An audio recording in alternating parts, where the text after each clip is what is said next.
Hi guys and girls, I'm Obsidian Ant and welcome back to Elite Dangerous. Today, Frontier released their Interim Financials for 2020, giving some insight into their current financial position along with the performance of their current games, as well as a brief mention or two about the future of Elite Dangerous.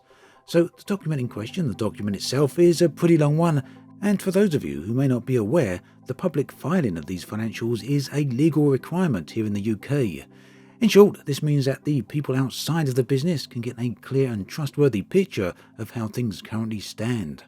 Overall then, the interim 2020 financials for Frontier are looking good.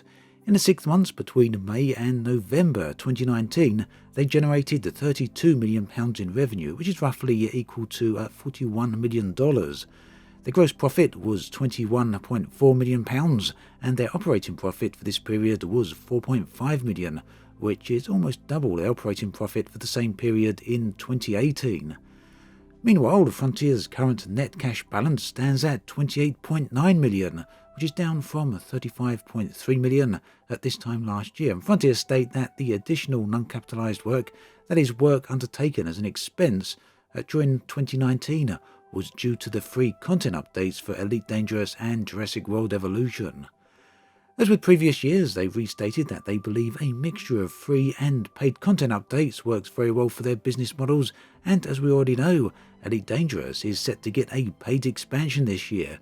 To quote Frontier, they call this a major paid-for release, which will dramatically expand the gameplay and mark a new era for Elite Dangerous.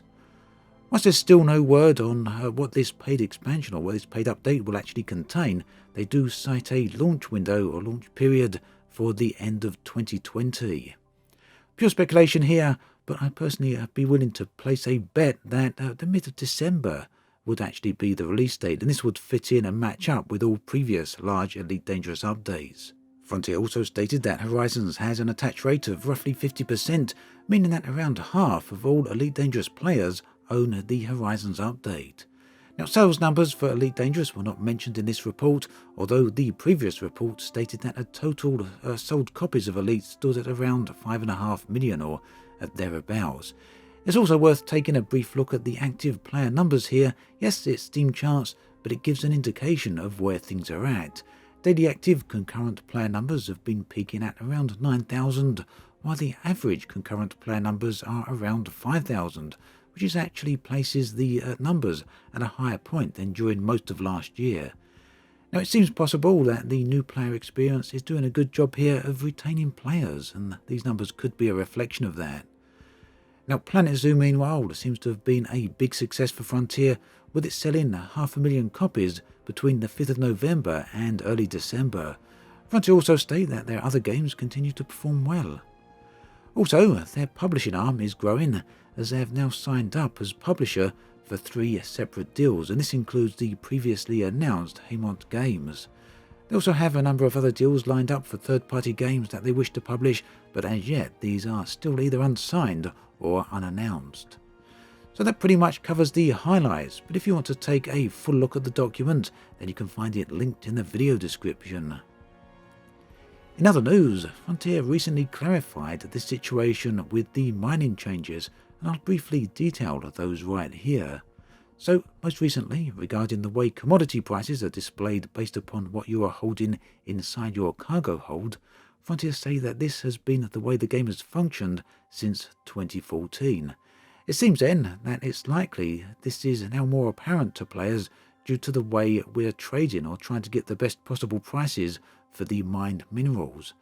But further, regarding this issue, Frontier do feel that it's something that should be changed, as they've noticed it doesn't really work as well as they intended with the recent supply and demand changes, so they're going to be looking at changing this and improving it over the coming updates.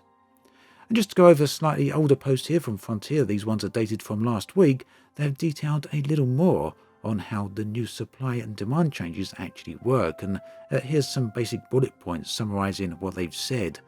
So supply and demand levels are different depending on economy. For example, colony economies will have a lower demand for high-end minerals such as void opals, whereas a refinery economy will have a higher demand. The new supply and demand changes had for some reason not affected low temperature diamonds, which is why we were still seeing high prices for them.